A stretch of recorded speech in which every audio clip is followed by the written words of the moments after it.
Sometimes you just need an easy project to work on in between bigger projects. And sometimes you ignore those needs in order to bring to fruition an idea that jolted you awake in the middle of the night, 2 days before the deadline you created for yourself in your sleep. And guess which one we're doing today? Now, I love a Ren Fair mash-em-up, and with the Virginia Renaissance Faire closing weekend coming up in 2 days, I've decided that court jesters need chainmail. In a bad way. I don't need it. I need it! So, let's make some jester-inspired chainmail pieces to wear to the Ren Fair. And the first place I think we should start is with a jester collar, which means we need to put together a bunch of triangles. So I'm going to start with rings that I have already gone through and closed. When you typically order rings, or even if you make them yourself using a spiraling technique, you'll still end up with rings that are slightly separated. This is particularly helpful when you're creating a bunch of 4-in-1s to kind of kick your project off, but that's not actually what we're going to do today. We're actually going to start by opening up a ring and adding 2 rings to it.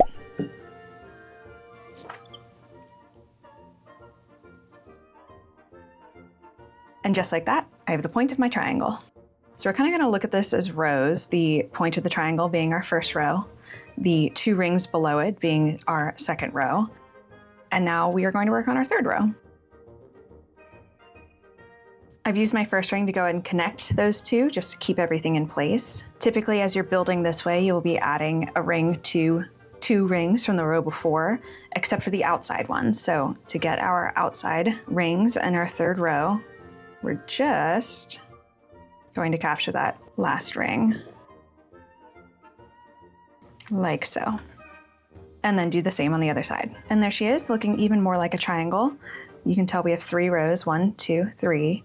And you also notice that the orientation of the rings in each row kind of goes back and forth. You'll definitely see that as we continue to build out. But let's get to work on row 4. So again, I'm taking an open ring, I'm connecting 2 rings together from the row previous. Another open ring, connecting 2 of the rings from the previous row. And then for the outside corners, just grabbing that last ring. And now we're just going to keep building it out in the same way.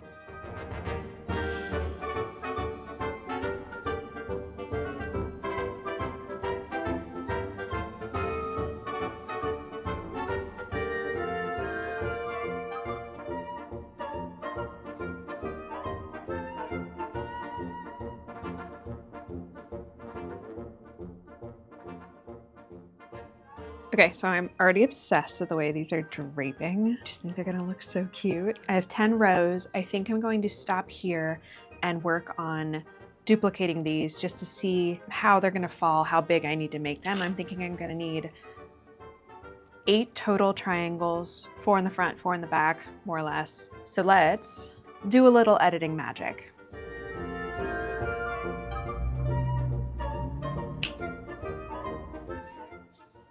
All right, now that I have all 8 triangles and my fingers are only just starting to get nice and rough and filthy, let's get these connected. I'm gonna start by just connecting the 2 bottom corners of the triangles all together into one circle just to kind of get it oriented and figure out exactly how much I need to build up from there. While I have visions of just comedically long jester frills coming off of this, I am also trying to be mindful of the fact that I only have less than 48 hours to get this done. And like I said, my hands are already hurting. So let's get it to wearable and then we can always build on it down the line.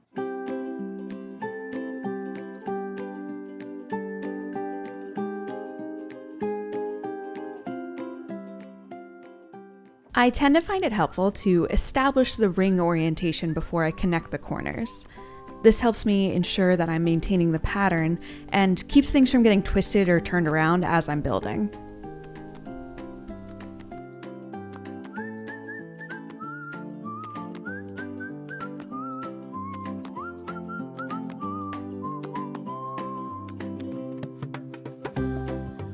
Okay, so we are off to a good start. Now comes the point where I try and build up kind of around my neck. And I think I'm going to do that by maintaining the orientation of the rings and building out a number of 4-in-1s to just go around my neck. Because it sits so wide, I may have to do some sort of like decreasing like you would in crochet to get it so that it sits more around my neck versus like my shoulders. I currently don't really have a plan for that. I'm just gonna have to play around with it. So let's get a bunch of 4-in-1s put together, and I can check back in once I have a more concrete idea of how the heck we're gonna pull this off.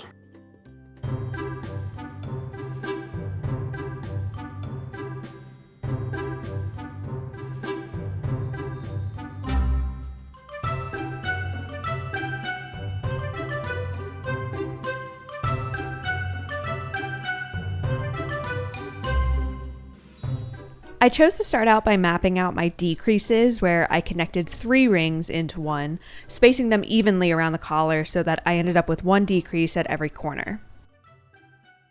I then came back through and did the normal just connect 2 rings to build out the rest of this row. I then realized that the tighter this got, the harder it would be to pull over my head, so I opened the collar up before repeating my system of spacing out the decreases around the collar, then filling the rest of the rows in. I did this for a few rows before I was happy with the sizing. I'm pretty pleased with that. I'm not going to call these done because tomorrow I should be receiving a bunch of bells for me to add to the corners of this, so that'll be my last step before I call the collar complete. So now we can switch gears and start working on the headpiece. I'm really excited about this piece, but I'm also really worried about whether or not I'm going to get it done, so I am going to jump right in. And my starting point for this piece is actually very similar to my starting point for this collar. I need to make triangles, but only 6 this time, so let's rip through them.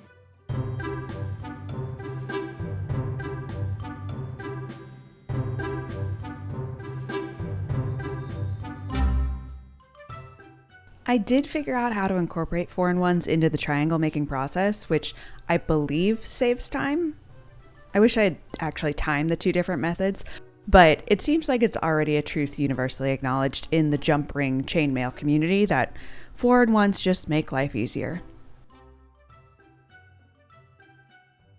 We're starting this headpiece from the top down, so I connected all 6 triangles at their points and their sides. I did end up needing to make this wider before working downward, which means adding more increases, which I tried to line up at what would end up being the corners of each triangle. Then it was all about adding additional rows to this hexagon. That's the 6 sides, I think. Until you get to a length that you like, so basically where you want it to stop on your forehead. I chose to do this by, you guessed it, making long chains of 4-in-1s and then attaching the 4-in-1s to the headpiece to build out the rows more efficiently.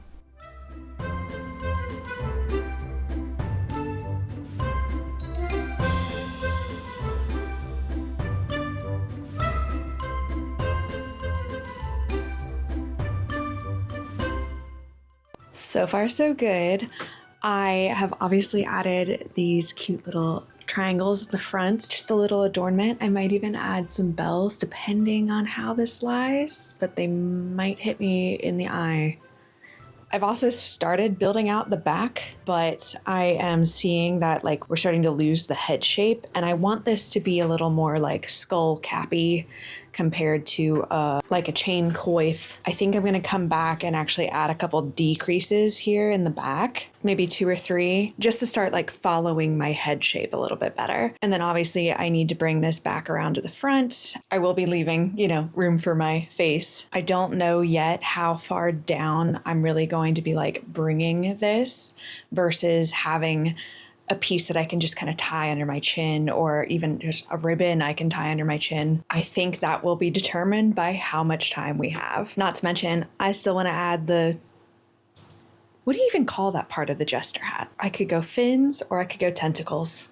Neither feel right. We'll go pointy bits. How about that? I want to add 2 pointy bits. Again, the length of those is kind of going to be dependent on 1, time, and 2, I think how the whole piece is going to sit on my head. It's Finagling Friday. We are going to be playing around with things and just trying to figure out what exactly fits. And then hopefully by the end of this, I will have something to wear to the fair tomorrow.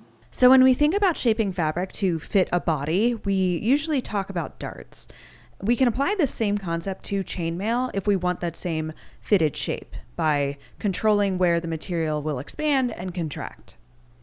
You can also think of it like increases and decreases in knitting or crochet. If you want your project to curve outward, like for a sleeve or like your hip, you add stitches. And if you want it to narrow in, like at a cuff or your waist, you decrease stitches. Chainmail works the same way. If we're adding rings to a section, that's an increase. The maille will start to flare outward. Removing rings from a section, that's a decrease. The maille will curve inward. And just like in yarn work, where those increases and decreases build your 3D shape stitch by stitch, in chainmail, they build the form ring by ring. So let me show you both ways, starting by removing rings from an existing section of maille to sort of imitate a dart. I am going to start by selecting where I want the decrease to take place, which I'm going to move up and remove this ring.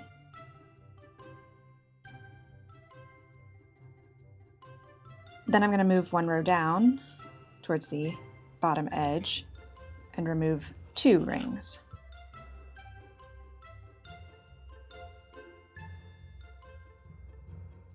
Then moving a row down, we'll remove 3 rings.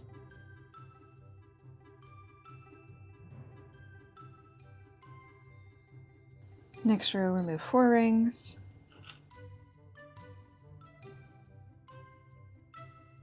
And then disconnect this last ring from the 5th row. And now we have a little triangle cut out. So what I'm going to do now is go back in and using the rings that are already present, instead of feeding the left side of this ring through just 2 rings here, I am going to feed it through 3.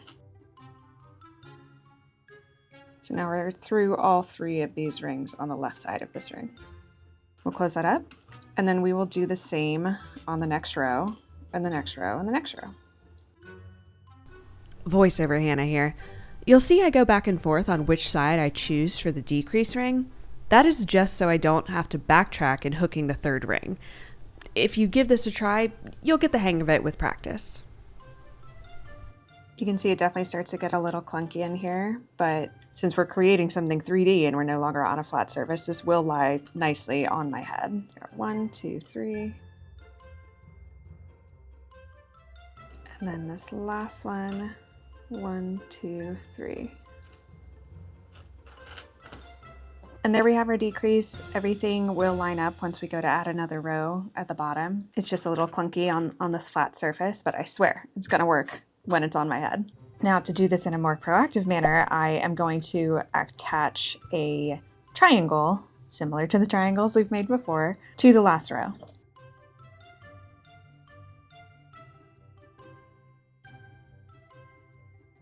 And now I'm going to connect these 2 sides, again using a 3-in-1 method, utilizing the rings that are already present.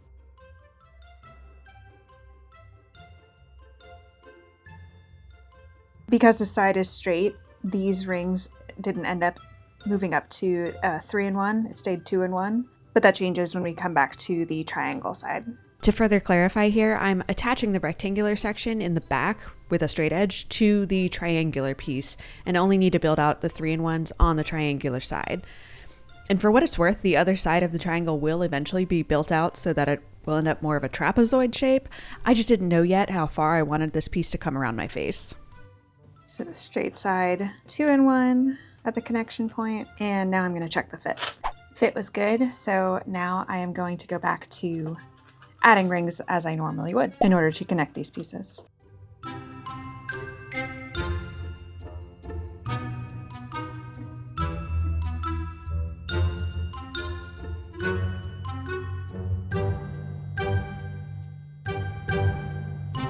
Now we'll do the same on the other side.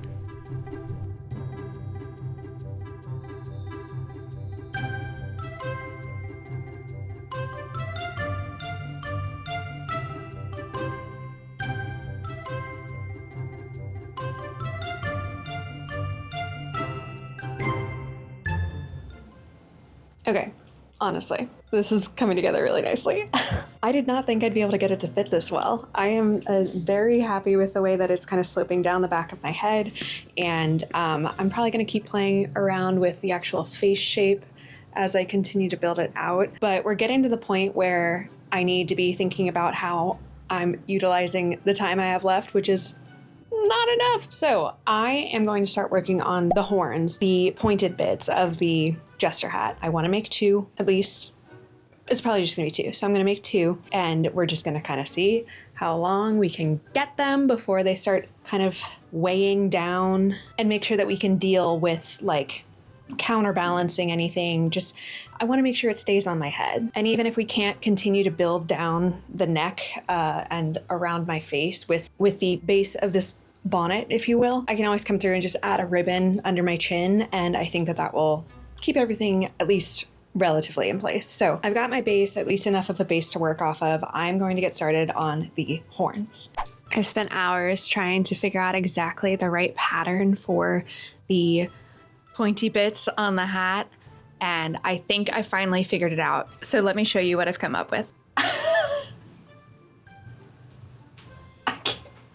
Okay, I'm actually so proud of this.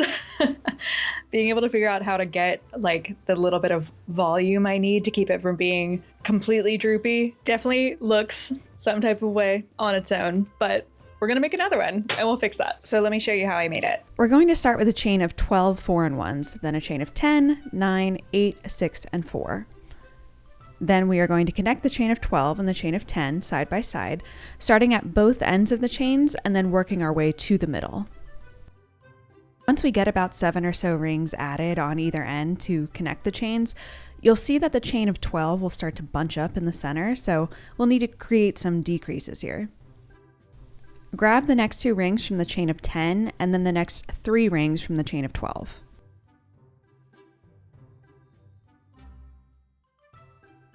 Then we'll do the same on the other side.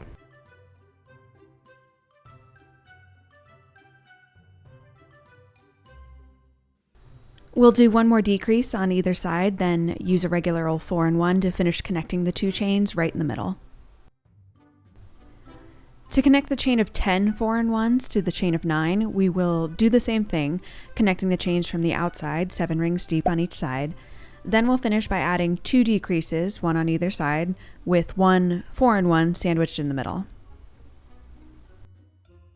Connecting the chain of 9 and the chain of 8 follows the same process, but we finish with 6 connecting rings on each side and then just the 2 decreases in the middle, so no central 4-in-1.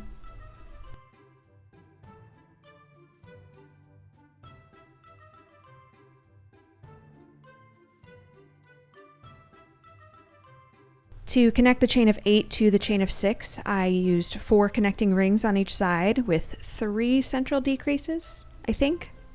This one kind of broke my brain a little bit, but it all worked out in the end.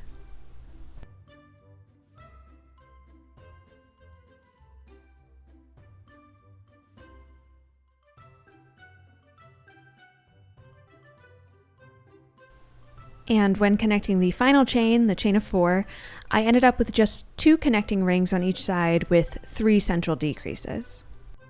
Then, folding it like a lopsided hot dog, I connected both sides. This requires magic and patience, and is nigh impossible to film, so just trust the pattern of the rings, trust your gut, and make it happen.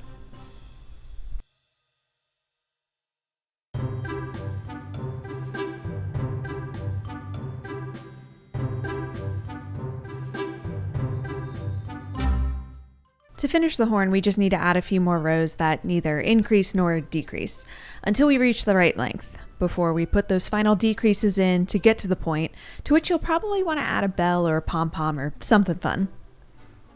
Then comes the mystery of adding the horns to the hat. Honestly, I just followed my heart on this and did my best to keep the horns even and attach them at similar points on both sides.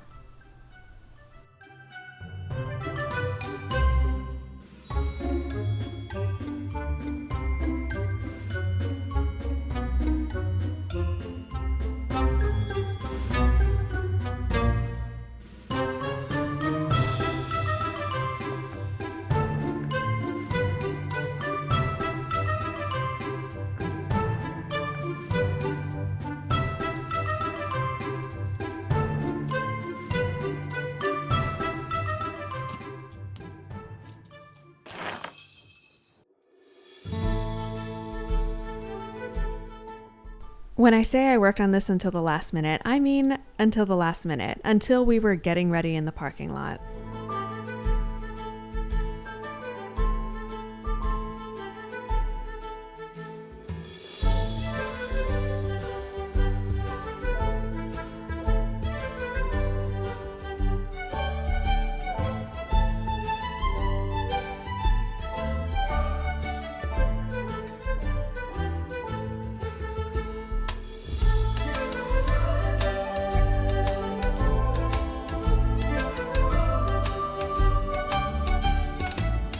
Darling husband offered support all day with the camera as well as these sick dance moves.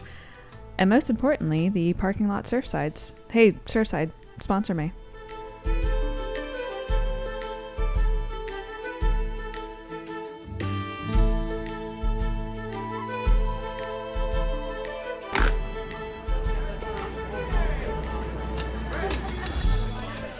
My lovely friend Erin was there and graciously agreed to dress up in matching chainmail and black aesthetic, and was also the recipient of my first trinket trade. I brought along all the extra bells I had purchased for the project, and it was so fun handing them out and jingling and jangling with my fellow fairgoers. We went to meet up with a few friends after grabbing some drinks, and together decided to see what fun entertainment we could find at the fair.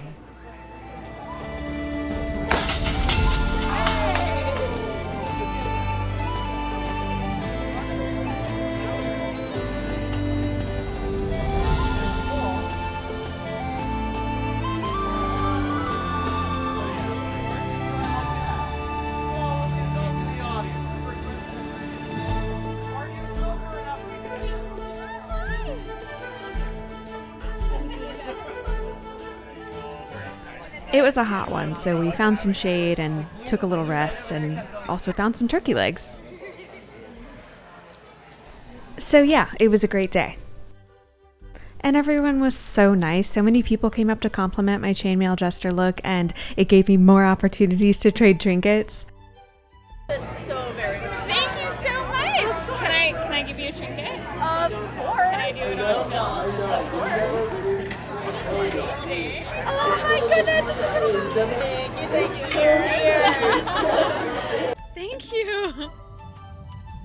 I am so happy with how this turned out. I will say there's probably some room for improvement in terms of the structural integrity of the dangly bits of the jester cap, but I'm still very happy. I have been very sweaty all day long, but it's been worthwhile. I can't even express how just stoked I am with the way this all came together, considering I had 2 days to work on this. So the fact that I was able to, in the last minute, pull this all together, make it look exactly the way I wanted to, and clearly in the last 2 days I have managed to have so much fun. And if you had as much fun as I did, it would mean the world to me if you would like and subscribe.